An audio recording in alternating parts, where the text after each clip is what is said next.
Welcome to our ATEL Fall e-conference. Today we have three major topics we will address together with our sponsors, Swift, Kiriba and Cantox. They will make presentations on hot topics and issues we, treasurers, are confronted to in our day-to-day job and how to solve some of our problems in this particularly difficult time we are still facing after the COVID. It is essential to help our members and attendees to understand solutions and to become more resilient. Our speakers will present their topics, and then after the different presentation, we will open a Q&A session. Feel free to use the chat box to address questions to the speakers. Thanks for watching us. I hope you will enjoy your conference. And now, let me introduce our first speakers from Kiriba. Cyril Houda, Value Engineering, and Camille Meunier, Product Manager, Fraud and Compliance. They will talk about the corporate treasurer's turn to the future. We need to adapt to the coming challenges, and there are many. Where corporate treasurers stand now, artificial intelligence, another mirage or holy grail, and eventually future is now with successful stories. Cyril, Camille, the floor is yours.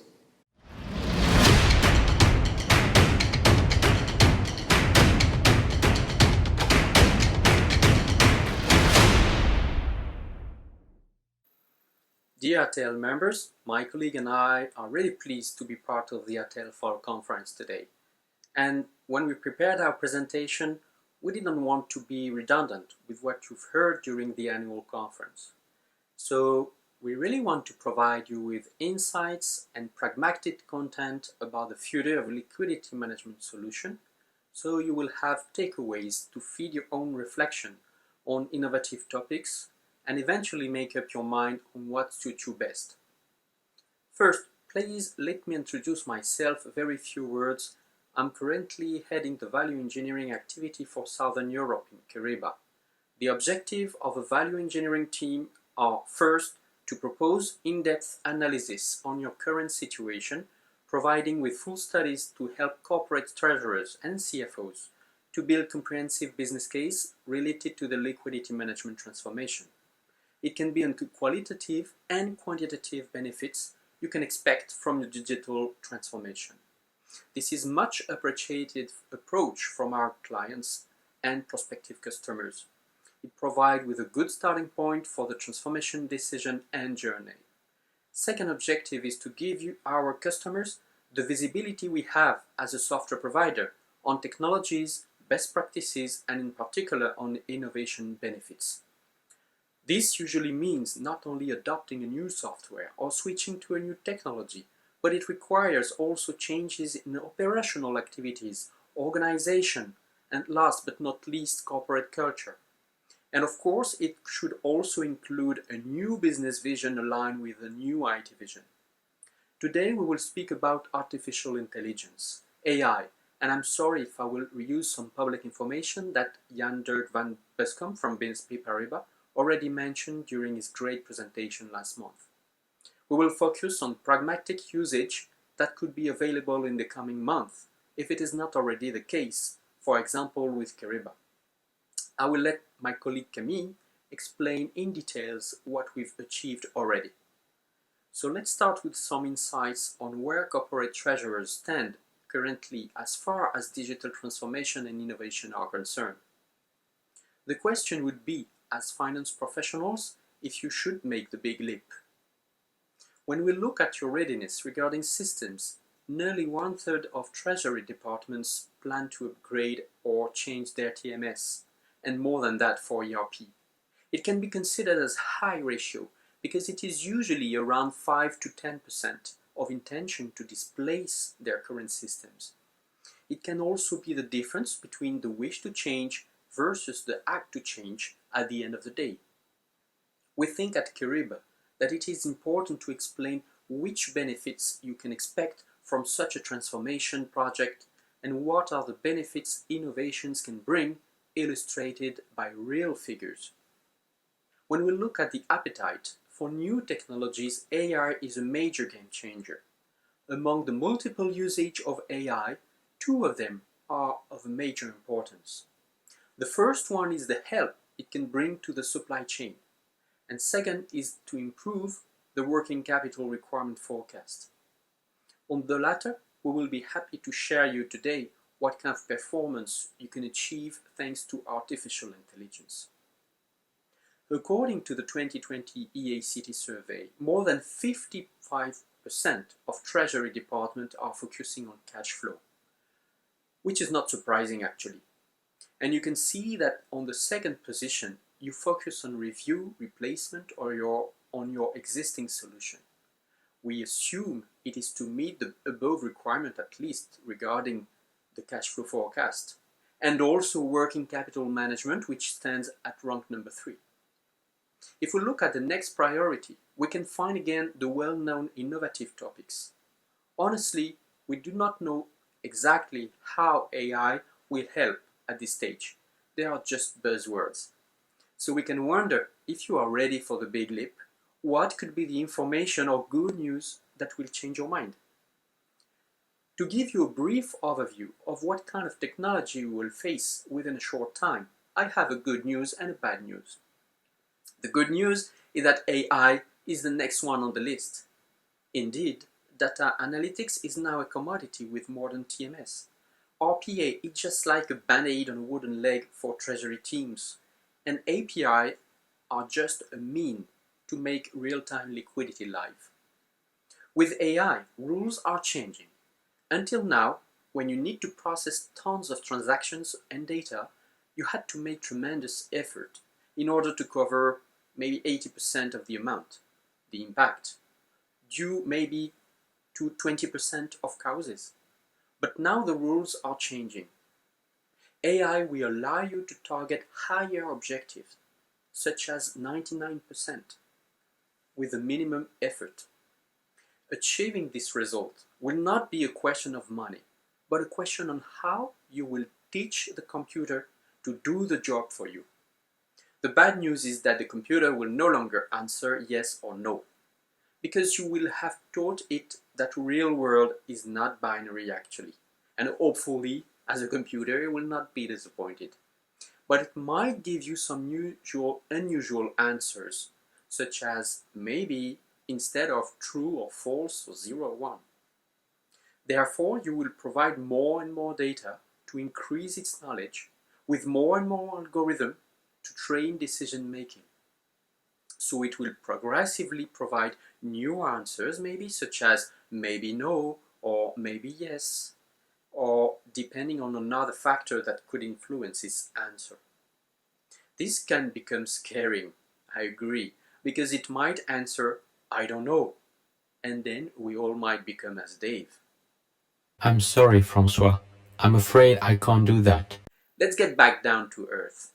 All of these is to show you that with AI, you will be in charge of training your software, either with the data you provide to it to increase its knowledge, or with the way you are solving issues as a human to teach it and to improve its skills. The different domains where AI can provide significant results are well described in a US Bank article. In a nutshell, first, the efficiency on day-to-day operations.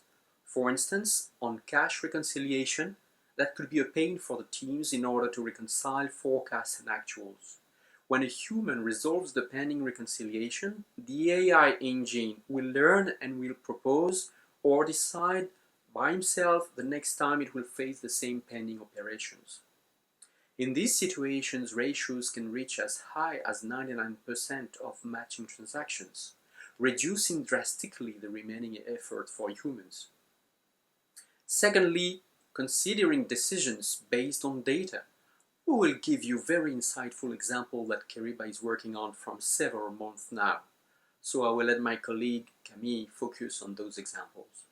And eventually, controls processed by AI are more automated, more relevant, that can be performed on the whole set of transactions or data, since everything is fully automated 24 hours a day. According to the type of review you would like to have on suspicious results, you may adjust some parameters to fine-tune the way AI engine is processing the data. As an example, some SWIFT messages are controlled within banks in order to validate if they are compliant. However, adopting these types of technologies will not get out of the hat in the early morning when you look in the mirror.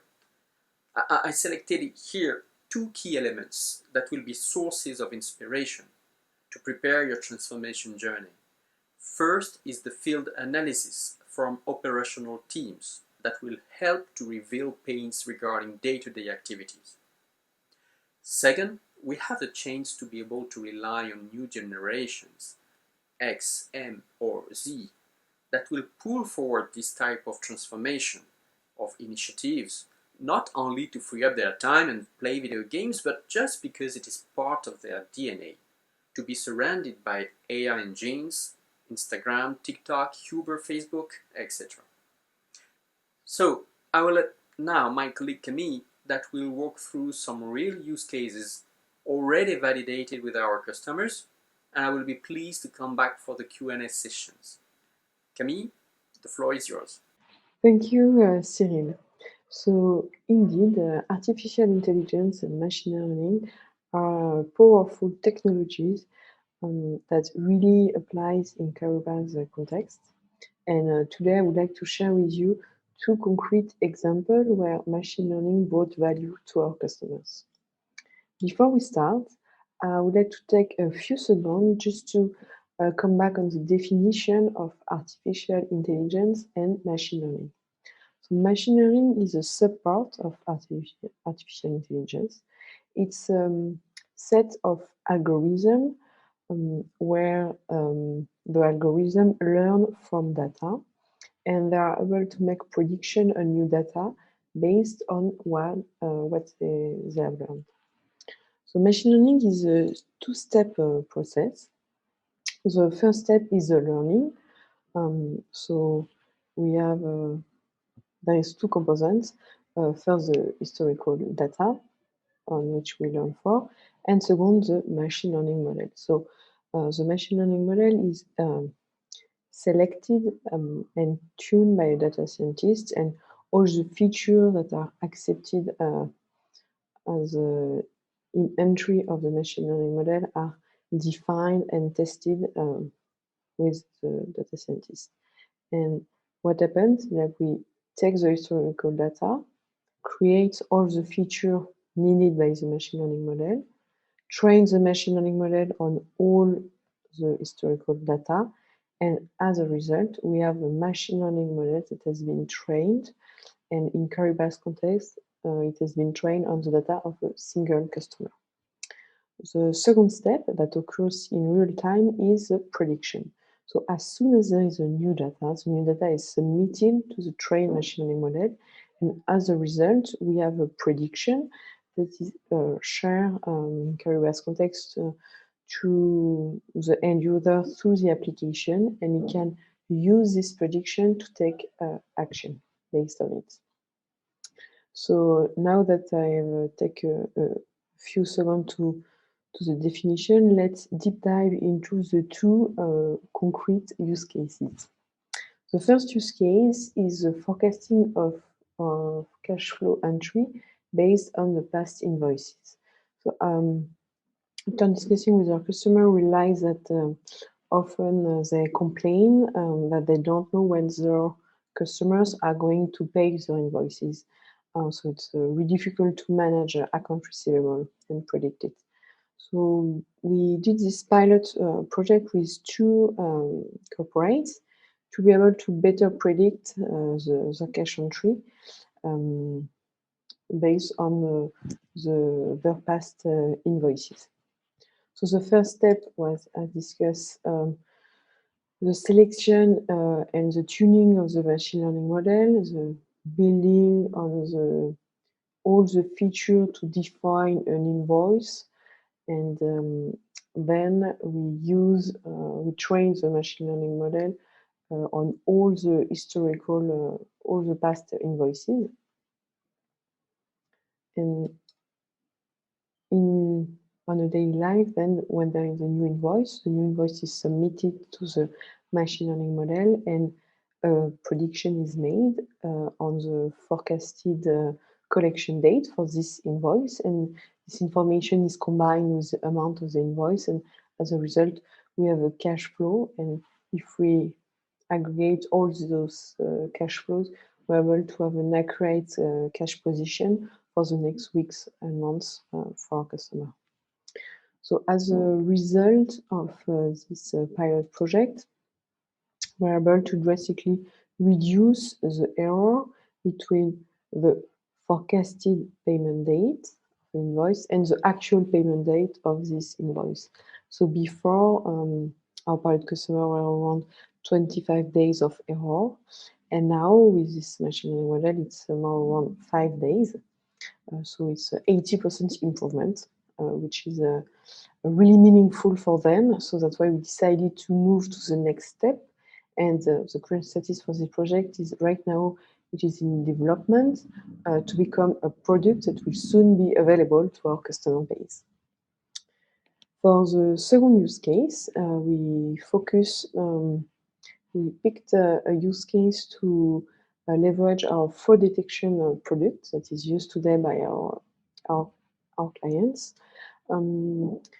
They have a rule-based engine to detect fraud patterns, and they wanted to go beyond and be able to detect new fraud patterns. So that's why we decided to look around what machine learning can offer for this problem.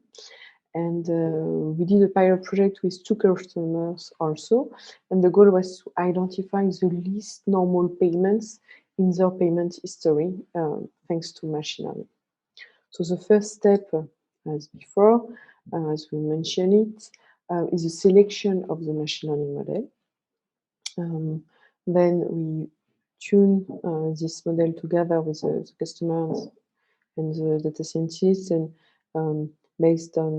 we train it on all the history, all the payment history of a customer and all the characteristic of a payment. As an output of the training, what we get is all the payments are ranked from the least normal payment to the most normal payment. Then we shared the least normal payment below the threshold to the pilot customer so they can confirm if payments that has been identified as anomaly are actual anomalies. On a daily life, how does it work? When there is a new payment that gets into the Kyriba application, those payments are submitted to the machine learning model and a prediction is made.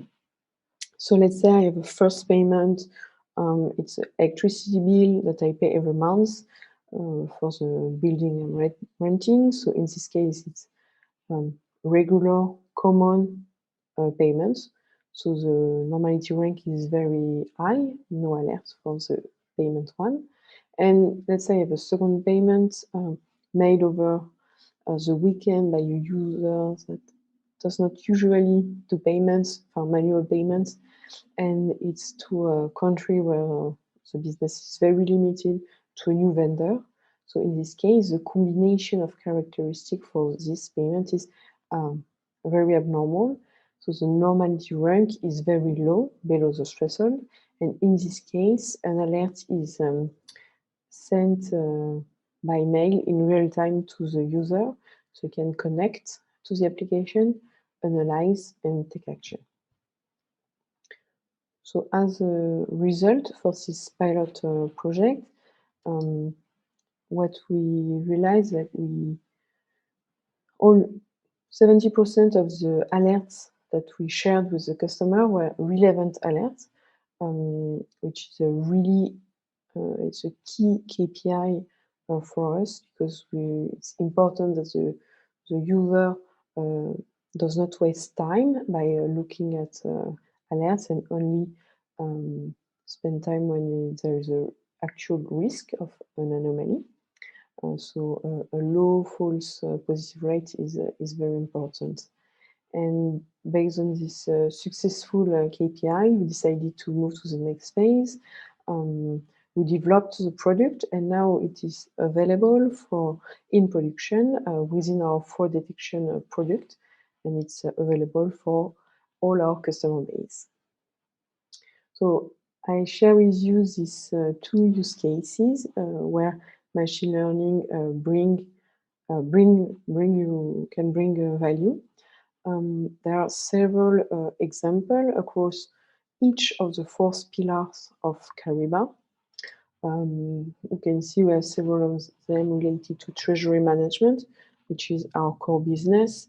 So here we focus more on automating all the manual action that a user may need to do in the application. So automatically assigning budget code, automatically doing reconciliation. But we have use cases in the other pillars like payments, risk management, working capital. And our goal is to continue to work with you to have pilot customer programs, identify key use cases where machine learning technology is really meaningful, and make it available to all our customer base. So thank you for your time. Thank you for listening to this presentation. And now if you have any question, please feel free to ask.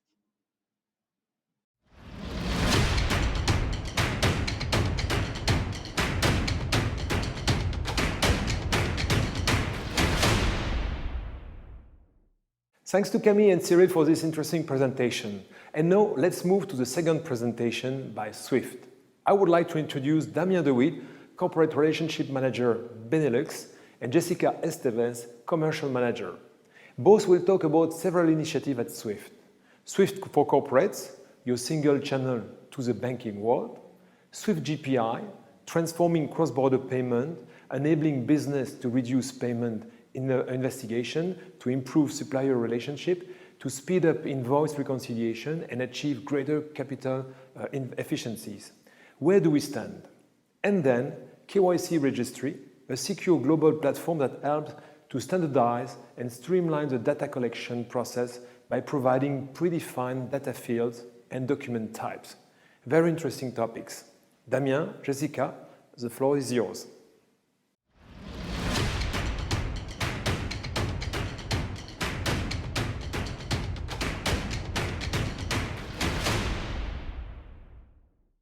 Hello everybody, my name is Damien DeWitt. I'm the Swift corporate expert for the Benelux region. Today I'm joined by Jessica Estevez, financial crime and compliance expert. It's really a true pleasure to be here today. I'm really happy to be invited to speak at the ATEL Full Conference, sorry. Of course, it would have been even better if we could have had this event physically instead of through this digital channel. So today I've been asked to do a quick recap of what Swift is, what we stand for, and what are the solutions we bring to corporates before we can speak about two other solutions that bring a lot of value to the corporates, the KYC Registry and Swift GPI for corporate. So the KYC Registry is not a new solution. It has been around since 2014. Swift has been very successful in standardizing and streamlining the KYC sharing process amongst financial institutions with this solution. Approximately 6,000 financial institutions are already using this tool for their own KYC requirements. Strong from this experience, we are now opening this solution to corporates. Finally, Swift is transforming the cross-border payment world with Swift GPI for corporates. I'm sure most of you often see international payment as a black box. Swift GPI is opening this box, giving you the full transparency and efficiency on international payment you, I'm sure, have long been waiting for. So first, let's start with a quick word about Swift.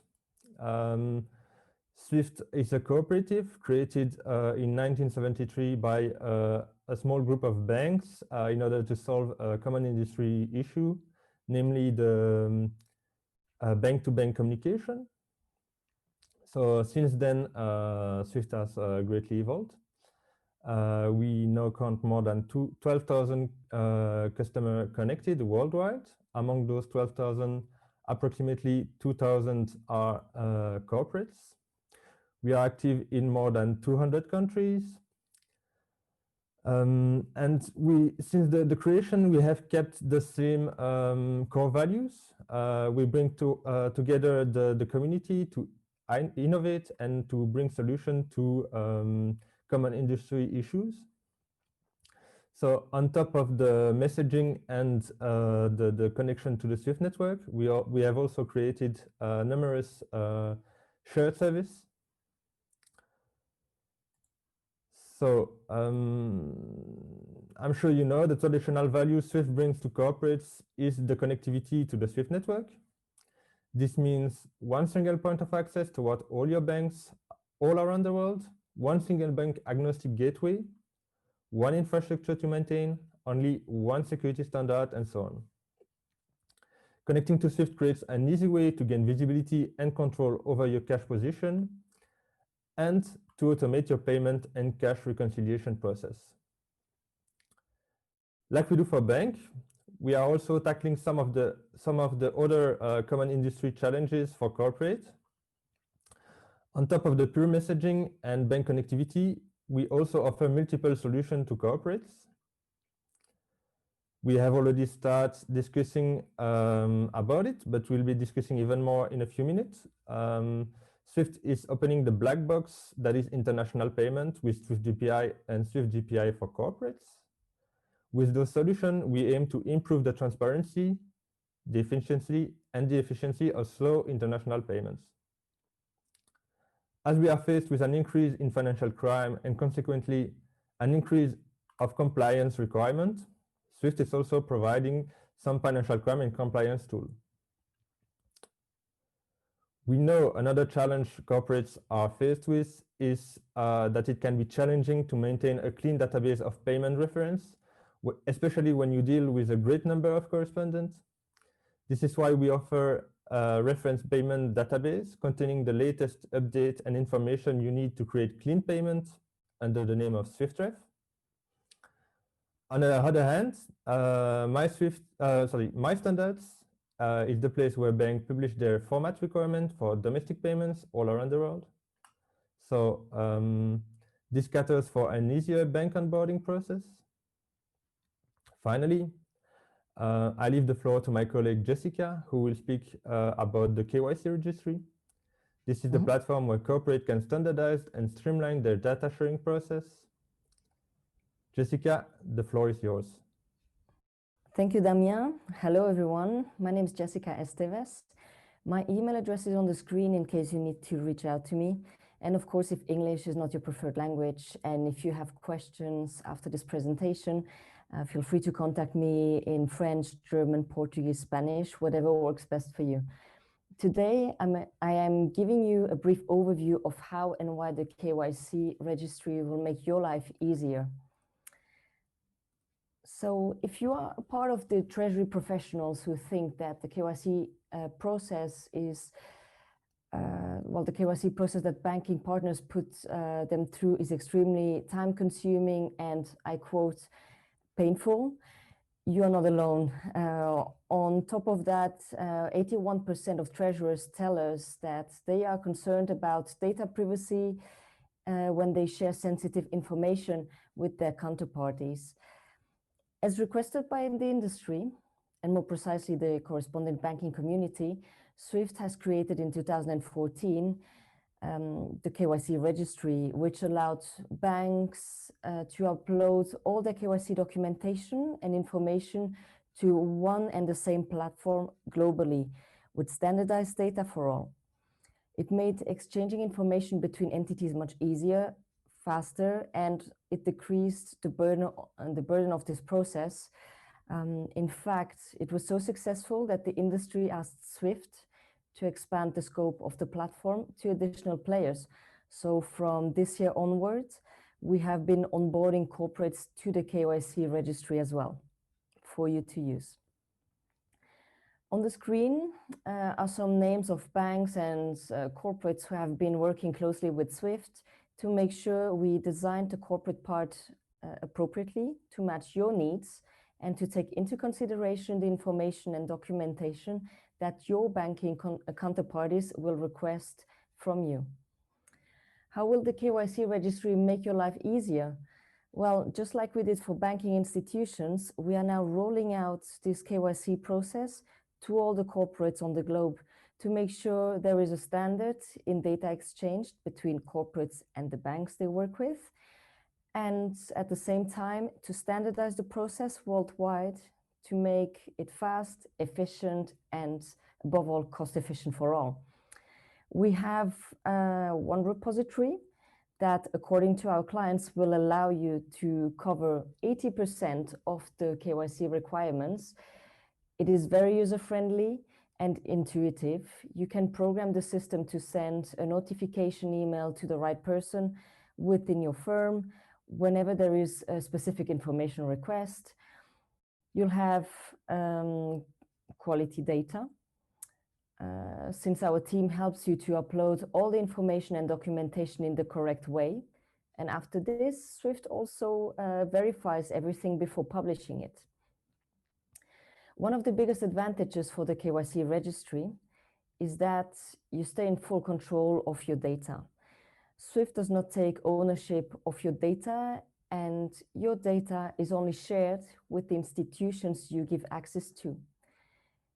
So that means it is not out there for everyone to see.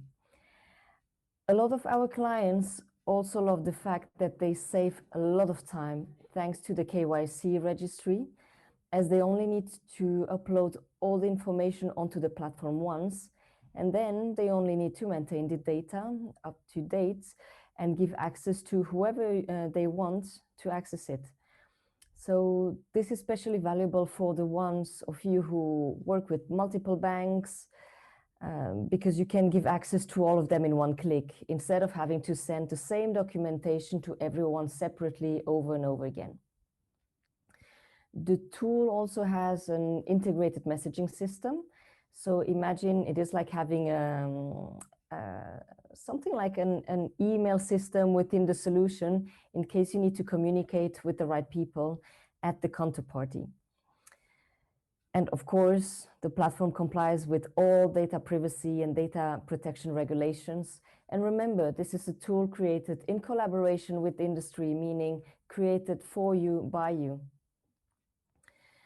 What data is on the KYC registry? Well, the data is distributed in 4 categories you see on the screen, which comprise basic information about your firm, ownership and management structures, client base, and the type of business you are in. And of course, there's also a category for tax.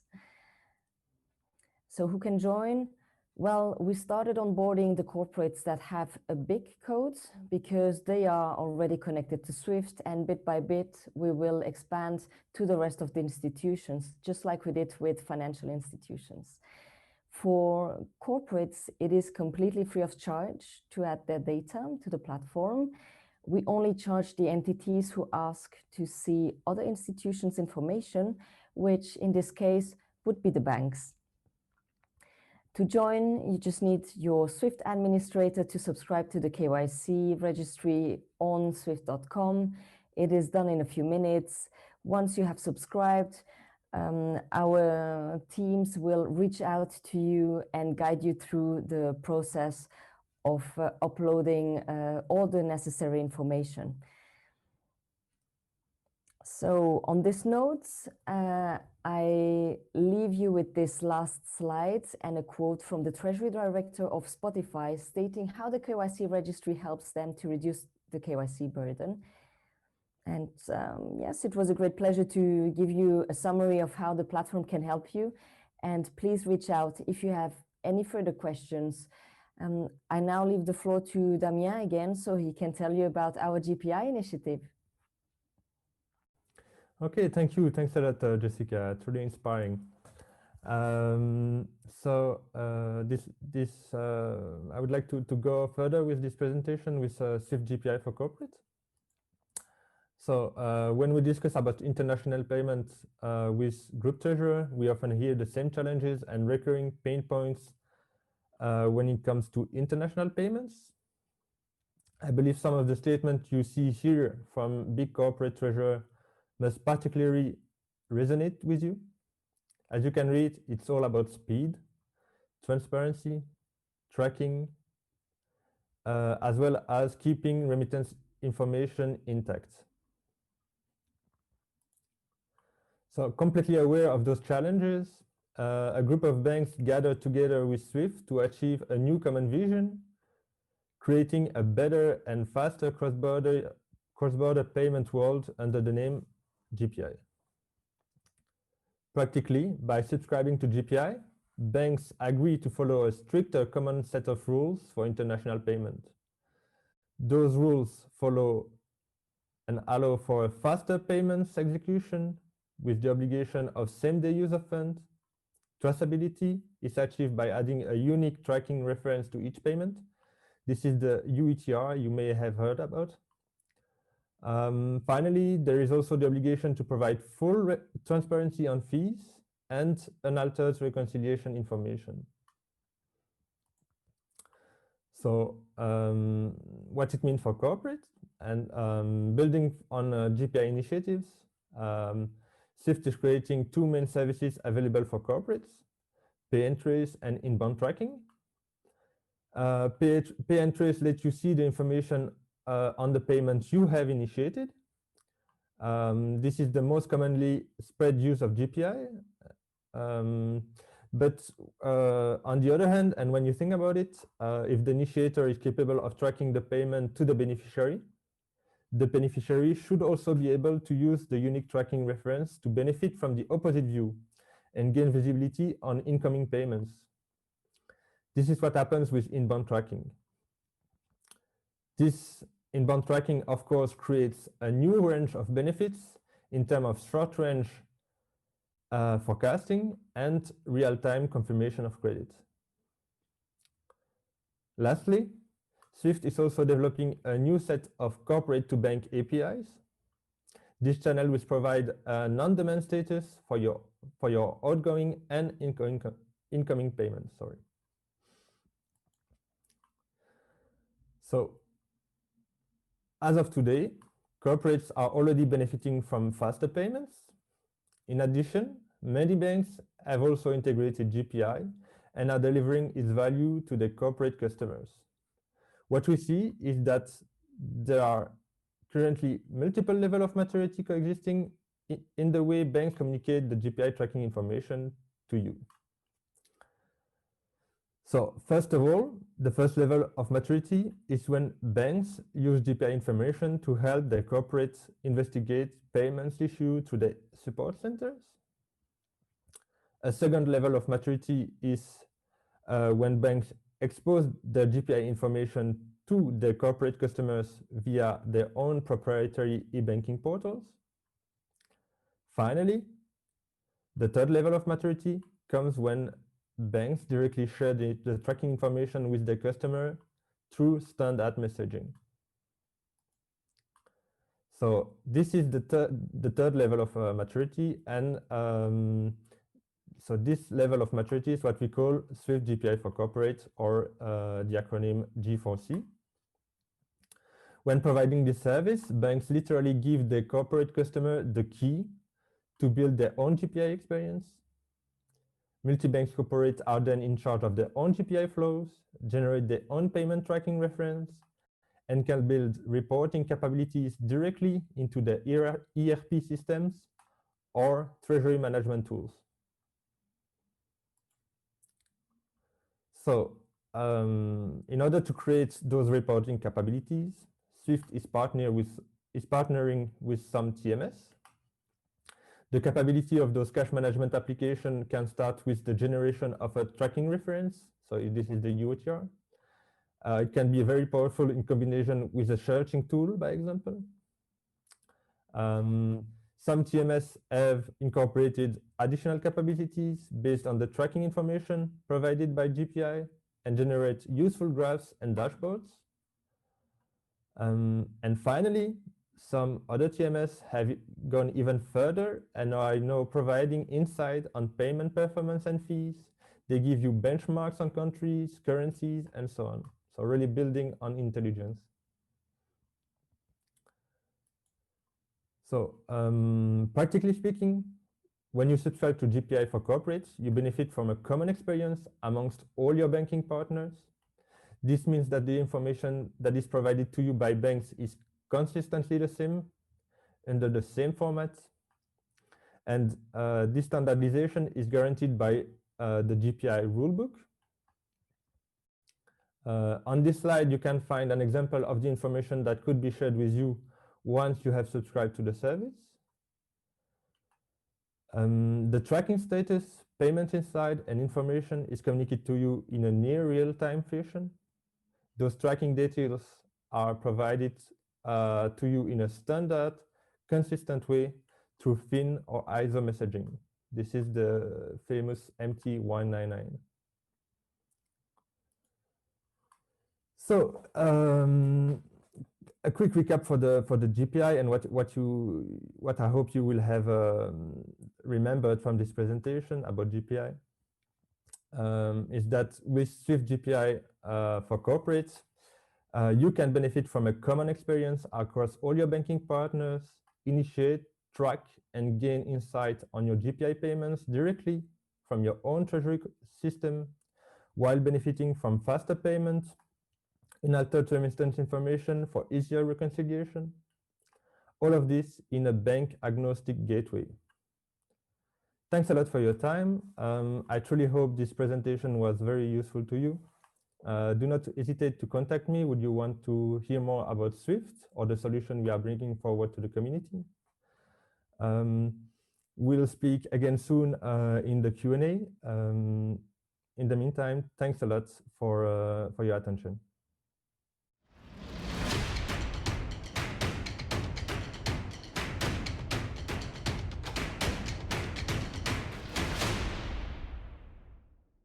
Thanks to Jessica and Damien for their insights and news about the three major development axes for Swift.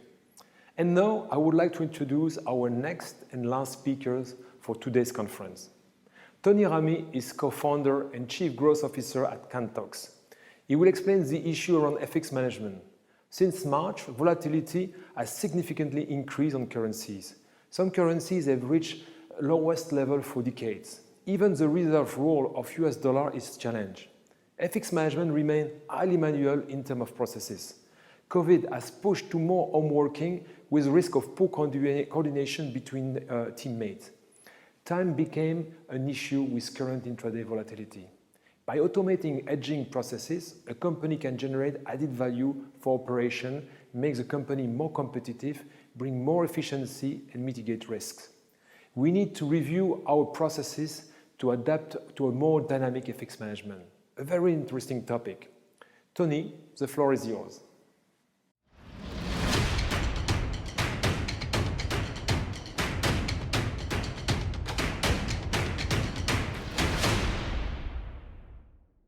Okay, thank you very much for the ATEL group for having me today.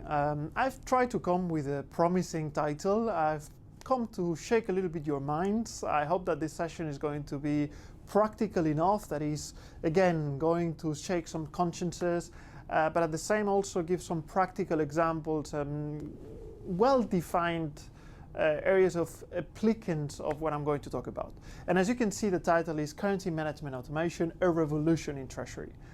Let me try to explain you again why I have come up with this title and what are we going to cover today. Of course, it's not going to be a surprise for you that I'm going to talk about, and we are going to be focused on managing risk. And you will ask yourself, so what is the problem with managing risk? Well, maybe you have it, you are very aware of it. But in the end, all treasuries need to manage risk to protect their earnings. FX is such a transversal topic that is going to impact revenue, is going to impact cost, is going to be hidden, and I use the specific word of hidden, in many different parts of the business line. So if we have to say what is risk management addressing, is the protection of the company earnings. But in the end, all corporations generate risk in different ways. Besides the fact that different corporations might have different appetites for risk, that is obvious. But the first topic I want to make you aware, if you're not already, which I'm sure you are, is that depending on the business model, FX needs to be managed differently. And of course, the goals of the company are going to change. Some of the companies are going to be very focused on protecting a certain rate. Some companies are going to be obsessed with having a smooth rate period and period to communicate to the market, for example. Or some of the companies are going to say, look, I am passing on my the FX in the market to my clients constantly, so I need to keep protecting that variable reference of my rate. All of that is going to, again, create a list of different goals, and that list of different goals is going to be translated into different kind of FX programs that the company needs to deploy. But that's not the problem, of course. That's just situational. The problem is when all of this becomes a very time-consuming task for treasuries. And time-consuming in different ways. FX, in the end, is a process, is an end-to-end process that starts with that risk definition and making management aware and aligning those policies with the board, all the way to executing that policy, gathering the exposure collection phase, one of the most time-consuming phases, making all the calculations about this is the way I have agreed I'm going to manage my exposure, this is what I've collected, I come up with this, and then I need to trade, and then I need to put those trades, I need to retrieve them, and then I need to account for them. I need to make sure that the goals that we have aligned and the KPIs that we are supposed to have in order to measure our performance are well reflected in the company PLN and balance sheet on an ongoing basis. So, again, how do you as businesses, and here's where I'm going to try to be more provocative, and apologize if I'm a bit exaggerated, but I hope that my words resonate with your day-to-day in some parts. Well, treasurers today, again, in the best case scenario, they go and they have a policy aligned with a board where they've told this is the way we're going to manage FX in our business. Many times we see it only aligned with the CFO, and sometimes we even said, okay, you're treasury, the FX is your topic, deal with it. But in the end, those policies, and it's my experience, lack a lot of, they're not complete. The policy is two things. Is the program, so in detail how we're going to manage risk with a layering program, with a rolling program, with it's going to be a balance sheet program. But they often lack the process. Where does risk management start? Who is going to govern the exposure collections? Who will need to approve it? Who is going to trade it? At what moment do we need to trade, and who is going to supervise it? And really the end-to-end workflow is not well thought. And the thing is, usually it's not that it's not taken into account, it is taken into account, because the result is that the policies, however or how complete or incomplete they are designed by the current system and the current processes. So as I try to put it, they are designed from right to left. This is the resources we have, this is the systems we have, so this is how we're going to manage things. And I'll try to give you an example later. I just want to dig a little deeper on that one, but that doesn't sound like the best way of doing things, does it? Because what is it creating?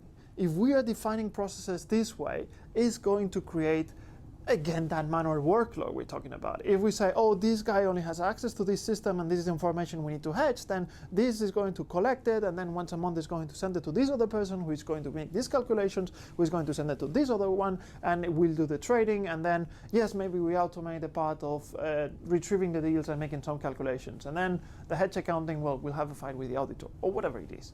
But in the end, it creates complex relationships in the organization, and it favors, ironically, even if we're talking, one is going to speak with each other, but it's creating silos, because you're saying you're going to do this part of the process, you're going to do this part of the process, you're going to do this part of the process. And nobody is really having complete oversight of the process, not going to be in charge. And that leads in what? when we define the policy the first day, this policy becomes a living thing. I have a personal experience. I worked at Deloitte, I did many policies, and I can tell you many end up in a drawer. Maybe not in the literal sense of the word, but when there are corner cases, we start to adopt the policy. And we build a bit of discretion here, a bit of discretion there, and a bit of flexibility there. And what flexibility and discretion lead to is the lack of a policy. Again, as I said, 100% discretion is the exact same thing of having no policy. And when discretion is said, oh, you can hedge between 20 and 40%. I'm sorry, that's 100% difference. We are numbers people. That is, if discretion just for the sake of discretion doesn't make any sense. If you're going to have discretion, at least say it's based on what? What are the criteria that are going to make you be hedged 20 or 40%? Because it's a massive difference. And of course, this needs to be aligned with the goals, etc., etc. But again, because these are these living things, and then we go into a committee, and then we don't see clear the rate, we end up taking decisions in things that we were trying to avoid, like looking at the market when hedging. So, what does a solution look like? No, or why we said currency management automation revolution in Treasury? Well, exactly for that topic. And let me try to spend a bit of time here. Automation, and we were talking about those silos, those discretions being built, those manual processes. This is what automation at its core is trying to address. Right? The fact that one day someone forgets, the fact that one day someone is on holidays, the fact that somebody has a lot of work and cannot do things now, because this can have disastrous consequences, and because you are having someone that only is seeing one part of the process, he might not see it as that much of a problem if he sends the data 1 week late. All the studies, all the research say, what is the biggest problem when managing FX risk? They are only asking to the treasurers, of course. The answer is lack of visibility. A classical one. Why? Because the visibility is not depending on them. It's depending on the technology they have available to see that exposure, or because they are depending from another person to be able to see that exposure.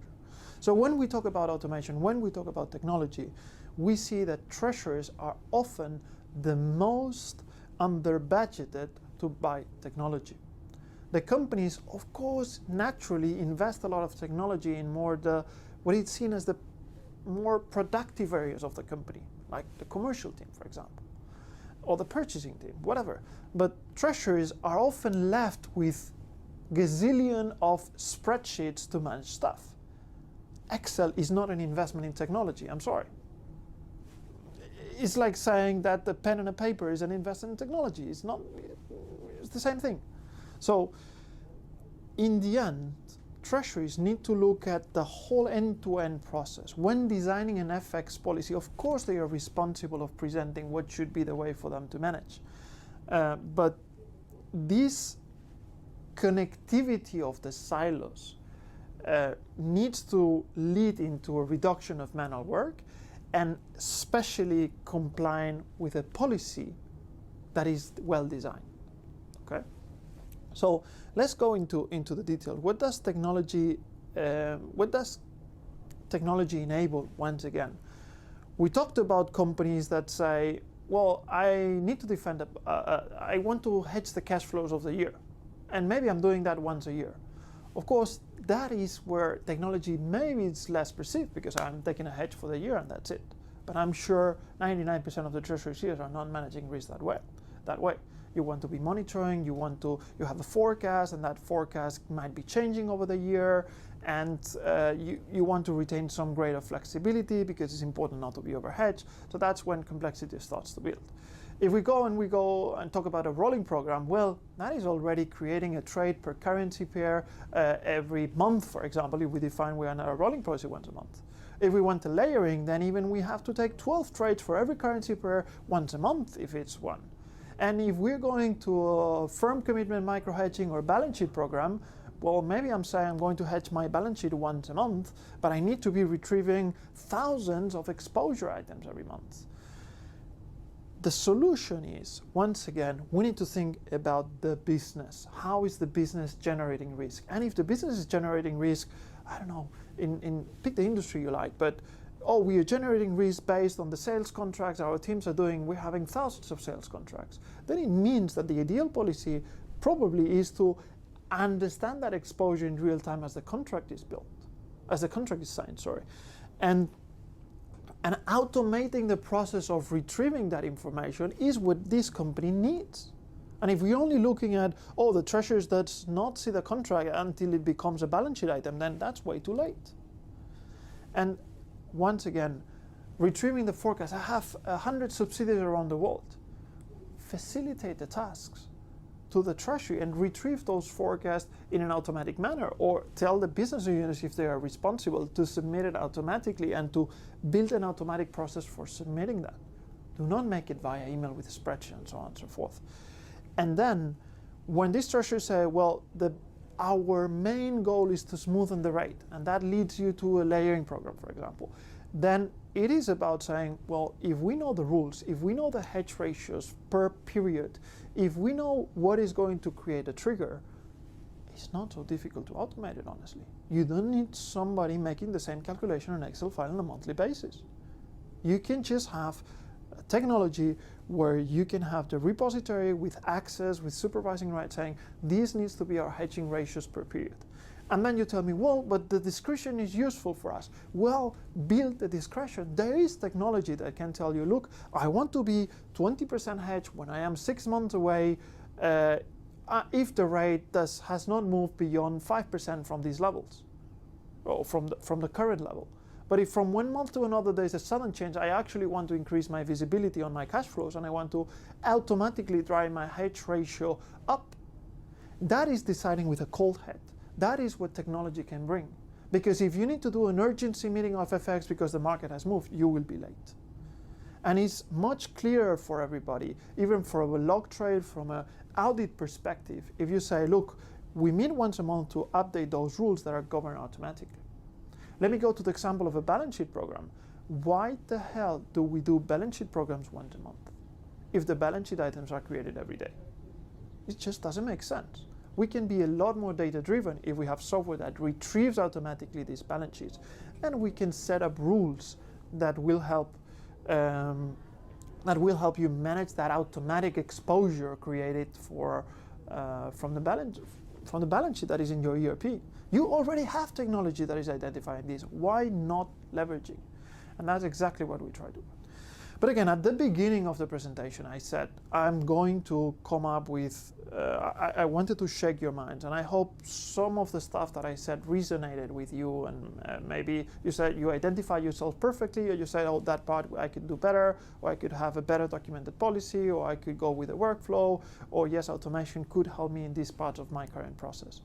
But let me use these last 5 minutes to giving practical examples of how the resources that we have in the manual process are limiting our way of managing exposure. I've already talked about what we internally call, for example, the program families. We have the static programs. I am hedging that calendar period until it's not over, I don't hedge it again. We have the rolling programs, which I always have a window of visibility, and I always want to hedge 100% in 170 or 80% in advance. We have the layering, which we are building up our hedges as time goes by, or we have those micro hedging programs. This is what we call traditional programs, from the sake of saying, I want to hedge it once a month. Again, those time-driven approaches that I was talking about. What we have been doing a lot of research, and we are helping hundreds of companies to apply, is to, for example, transform a layering program where you say, well, I am actually only doing a layering on my 2 biggest currency pairs, I'm leaving the other 15 aside. Or because they have a high cost of carry because there is too much work. Well, actually, I've already explained how technology can help you scale and deploy it in 15 currencies at the same time if it's the best way. But I brought up the topic of the high cost of carry, a classic on exotic currencies. Why? Because you can say, well, I actually want to create a smoothing of the rate but not be impacted by a high cost of carry. So what you can do is set automatic conditional orders instead of creating layers. that is dynamizing, for example, a layering program, because instead of hedging straight away, I am detecting exposure. I need to be hedged 10% when I'm 12 months away, but only if the market moves beyond 2%. And that is creating an effective delay on the hedging, and for example, helping you save a lot of cost of carry. One of the big reasons why companies do not run longer programs. And then they said, oh, I was selling Brazil and the Brazilian real has fallen and I have to declare much less revenues. Well, no.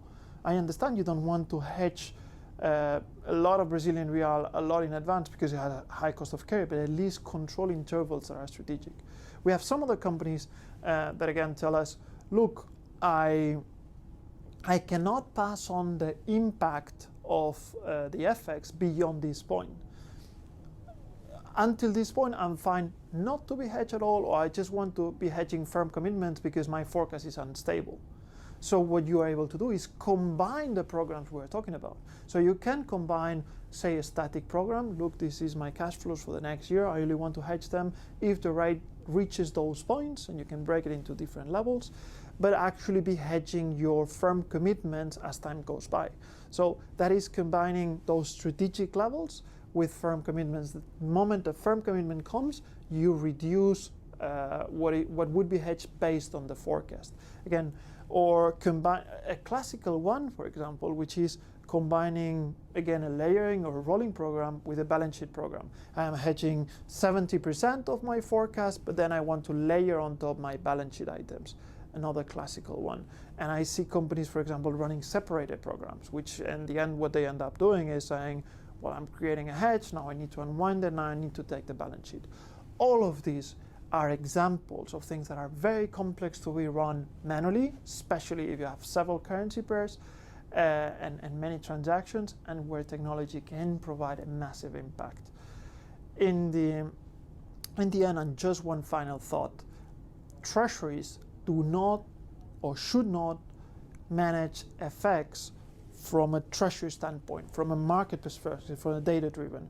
Treasurers need to become, you need to be strategic to the company, outsource the lower value added task, and identify how your commercial team, how your company can make more money if your commercial team is able to sell in more currencies. If you're able to buy in the local currency, because if FX is a problem for you, it's a problem for your suppliers, it's a problem for your clients. If you take over, if you control that better than them, you will become strategic to the business and you will leverage this as a competitive advantage. Just once again, thank you. Hope I shake your minds, and happy to discuss whenever you want.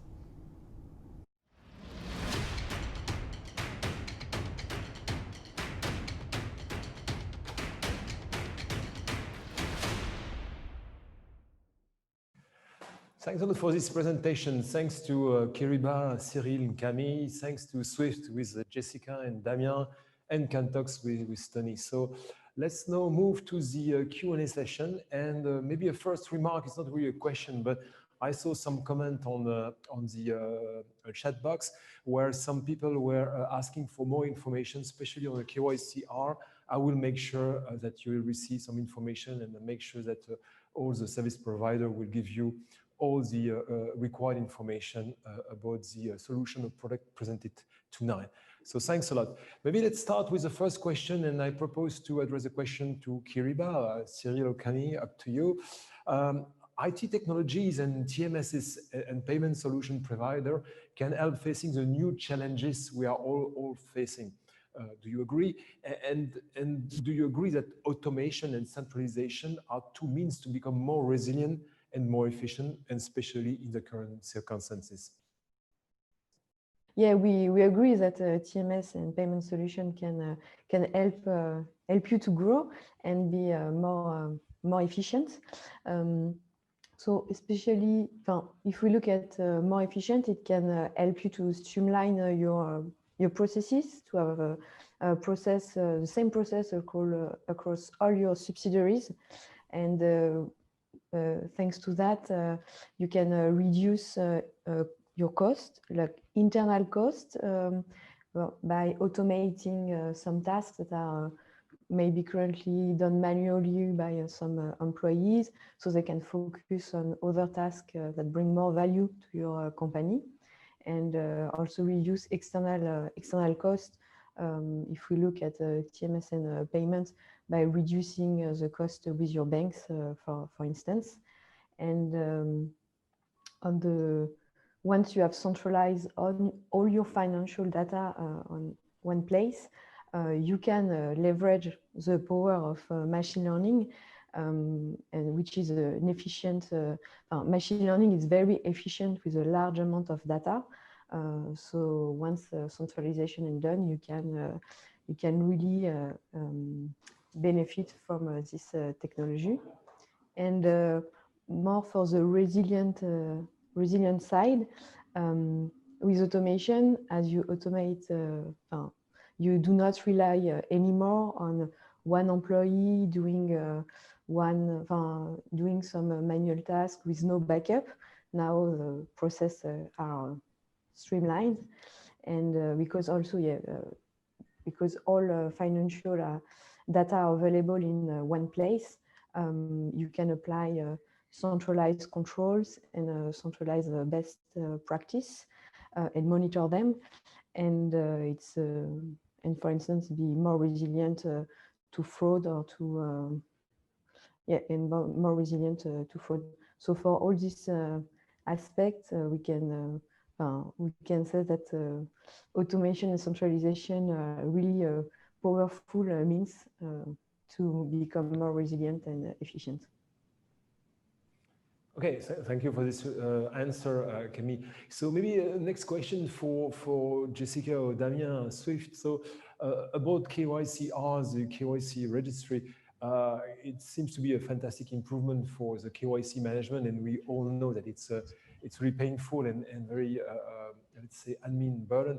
But besides this nightmare for corporate treasurers, so I think that what we would like to know and to understand, is this solution available for all corporates?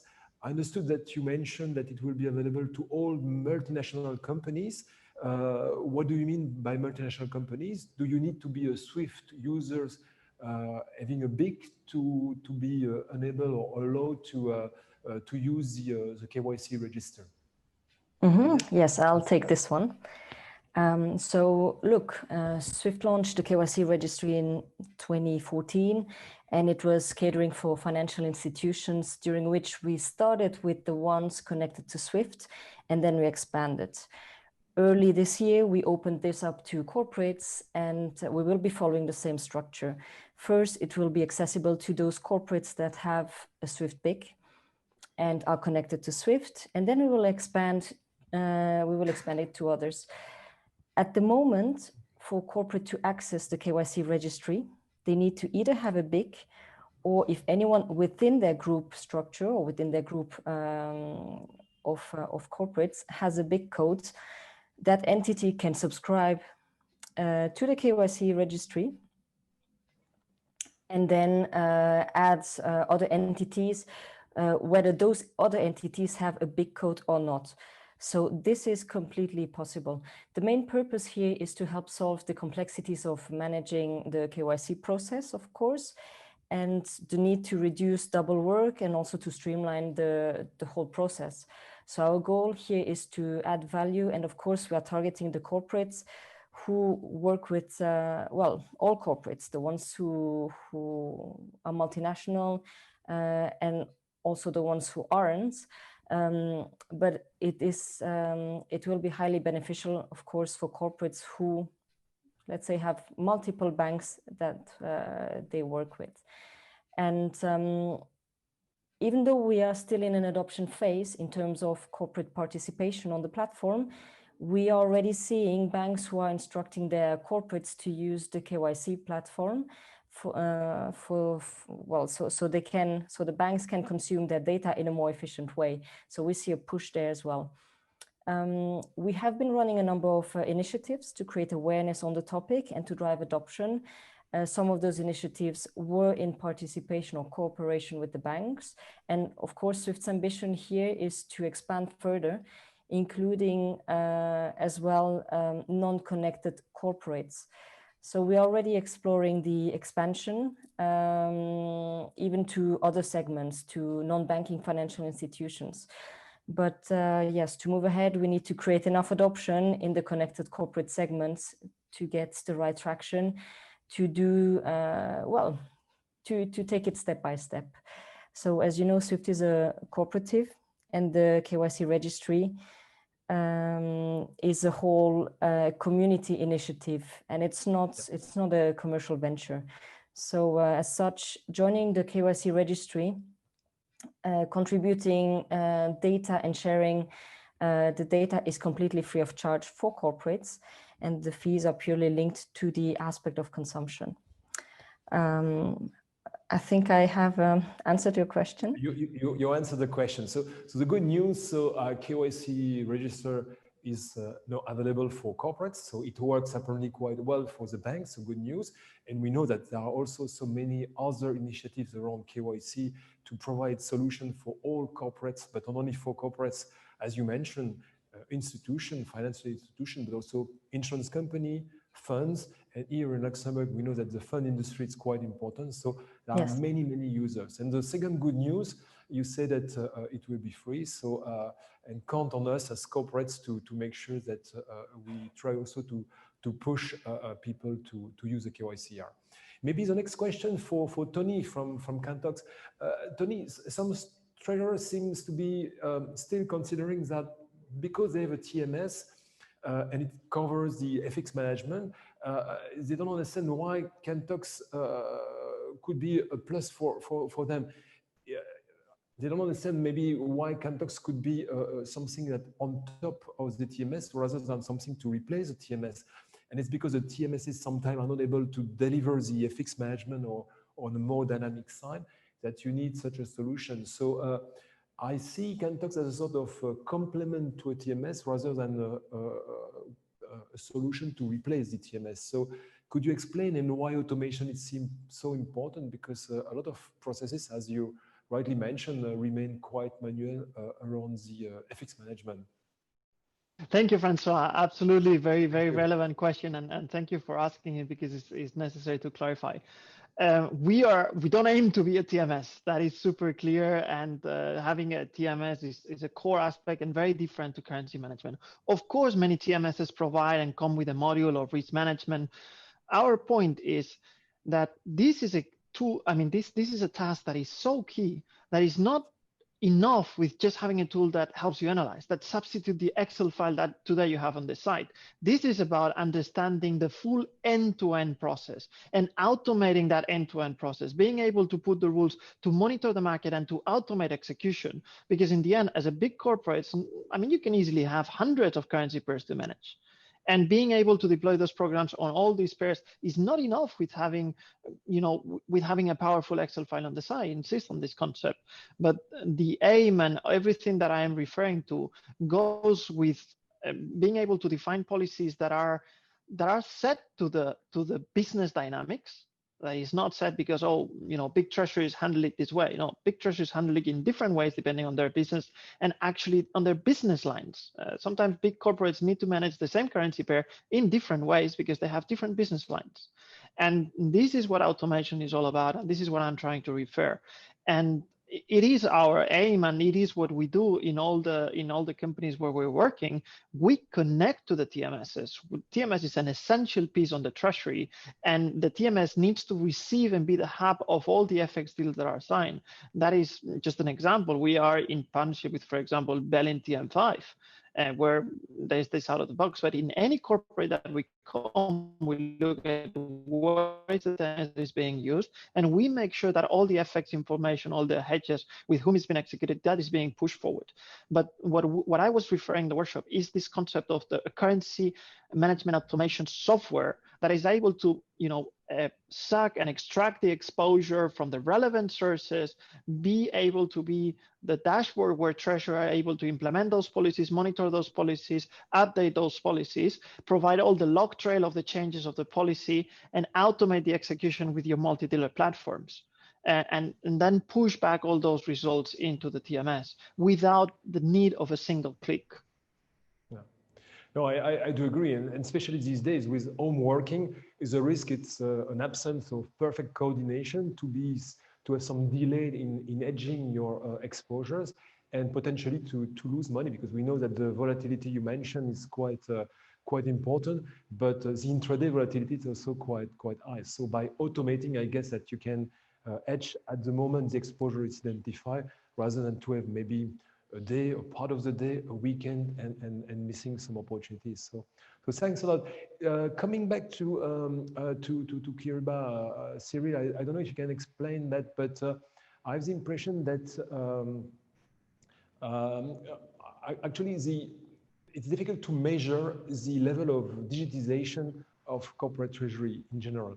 So I have the impression, but it's only my own impression, and from the community I'm talking to on a day-to-day basis, that the number of companies have still to move a step ahead, a step further, to further digitize their processes. So do you agree that we still have a lot of headroom to improve our digitization processes? Yeah, it's not an easy question, actually.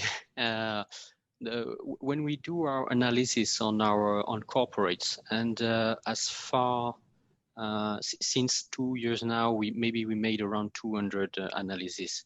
We could not find criteria to tell you that, okay, digitalization has been made on this industry, on this other industry. So we have small corporates that have made some digital transformation, changing organization, changing tools, changing processes, and having centralized treasury team, even if they are small. And on the other side, we have big companies that are still using spreadsheet, let's say, not to tell the brand, still using spreadsheet to do their forecast, or to do even their cash position every day. So I would say that the variance is very high between the different type of companies. But so I would say yes, there are room to improve the digitalization of companies on the cash management, on payments. So the question could be also why they are transforming the way they are working with a new tool, etc.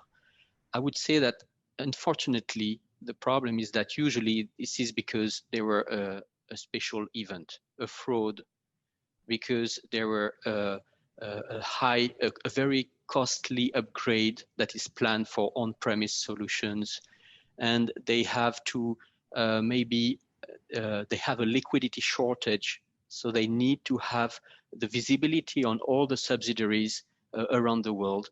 And at this stage, they think, okay, we need to change something. We need to go more in a digital process and digital organization. And the last point is that they want to do it quickly. They don't want to do a ERP-like project to digitize their organization after 2, 3, 4, 5 years with 1 million, 2 million, or even 10 million. So we need to find really the priorities and the quick wins they can have. And usually we start with cash management, and then with payments, cash management and forecast, and then payments, and then working capital, and with the risk on the other side. For that, we developed what we called a maturity framework to be able to assess the situation of each company, depending really on their own situation. And then we are able to give them insights, priorities, and to help them to start the transformation journey. Oh, interesting. I like this approach of having a sort of mapping of the current situation, or at least a sort of diagnosis. Yes, exactly. It's a pity that we wait for some triggers to be forced to move and to change and to go for more digitization. But at least it's one of the positive aspects, if any, of this current crisis. It could be a catalyst for further changes and more digitalization. I fully agree with you. Also, we have noticed among our members, not only in Luxembourg, but also cross-border in Europe, an overuse of Excel spreadsheet, and it's something that we should certainly improve, especially for dashboarding and specific reports required by the C-level during the crisis. So thanks a lot for this comment. So maybe a question for you, Damien or Jessica, I don't know, but about Swift GPI, just a question, because you know it was a long-awaited cross-border solution, and for us, corporates, it's a revolution, and we are really pleased by GPI. But do you plan in the future, and I guess, to also apply GPI for domestic payments? Thank you, François. This is a very interesting question. So first of all, I would like to point out that we are already witnessing the usage of GPI in domestic payments. So basically, since its creation, GPI has seen a rapid acceptance. There are currently approximately 4,000 financial institutions and 80 market infrastructure enabled. To give you an idea, in 2019, GPI payments represented approximately 65% of all cross-border messages sent over SWIFT. On top of the fast adoption of GPI for the cross-border payments, we see that GPI is also rapidly adopted for domestic and lower value consumer payments. Actually, up to 35% of cross-border payments have at least one leg in a domestic clearing, and about a fifth of GPI payments are direct domestic payments. Okay. So our vision for Swift GPI is to streamline and make international payments as fast, easy, and frictionless as domestic payments. To give you a quick example of this, we currently see an evolution in some domestic clearing systems toward instant payment. So in other words, accounts are credited in real-time fashion. And with Swift, we want to build upon this. So this is the reason why we are forging new links between GPI and domestic systems that have adopted this instant technology. Last year, by example, we launched a new cross-border instant payment service powered by GPI, which connects domestic market infrastructure with instant payment schemes. We have successfully trialed GPI payment over instant payment system, such as the ECB Target Instant Payment Settlement, so TIPS, and similar systems in Singapore, Australia, and in the UK. Yeah. So as you can see, Swift GPI is radically transforming the payment world. I invite you all to stay tuned. We are working with your bank to provide you an instant and frictionless experience for all your payments. And good news, because instant payment will also make our life easier, and a lot of banks are working, and we mentioned last time with BNP Paribas some of the solutions developed with APIs and fintechs, and so it's promising. So thanks a lot for this answer. So maybe last question I saw on the chat. So for maybe to Tony Cantox, for treasurers who would not be yet convinced that FX management is a challenge because it's still heavy manual and that it could be improved. So are you proposing some demo, and could you go to the step of making an assessment to see the benefit of this automation? Are you making some calculation to see the added value of such a system? Yeah, well, thank you for the question again. I think very linked to what actually Cyril mentioned. We see that mistakes or frauds or a market event that create a big impact are a catalyst to this sort of project. In a way, it's a shame. Actually, when related to effects, when there is a win, is really the moment when to do it, because the loss is coming at some point. But anyways, exactly the strategy we try to follow and the way we try to create education around this is to analyze two things. Is what we call the effectiveness of the program, and in order to do that, we not only show a demo how the system works, but we also create simulations of how different configurations would have worked in the past, how much closer it would have been to your objectives, and so on. But we also run like Monte Carlo simulations where we say, well, of course, that's how market went last year, but what if we would go crazy in 100 different directions? What would be the expected results? And that is where it really gets very interesting, because it's really where you can see if the policy and the variables you're designing are always going to meet your goals. And there is where you see the effectiveness of that program that you have and whether it can be improved or not. And normally technology we see by being more data driven, it usually allows to optimize the goals and the reaching of your goals. But as I tried to say in the presentation, there is another aspect which is extremely important that is linked to the effectiveness of the program, which is the efficiency of the process. Right. Yeah. We need to see, and we spend time with the corporates trying to understand what is the current process from inception. How are the commercial team, from where are they taking FX rate to create their pricing, all the way to the hedge accounting. What are all the parties involved? What are the processes? What are the spreadsheets that are being used? What are the timings of the different processes? So we're always going to do analysis in those two directions. And what we do with the corporates is create a joint business case, essentially, because normally, I mean, what we try to help treasurers is to express their need in the most meaningful way possible to the business. Again, referring to that point of treasuries going out of their comfort zone, if I can call it that way, and becoming strategic and say, we have an opportunity. It's not only about reducing cost. It's not even only about reducing risk. It's about the growth opportunities that can be driven from treasury to make the business more effective. And that's the exact type of business case we try to create in order to not only be successful on helping treasurers and manage this aspect a lot better, but actually having and setting the benchmark in order to year after year make sure we have reached our goals and we have exceeded them.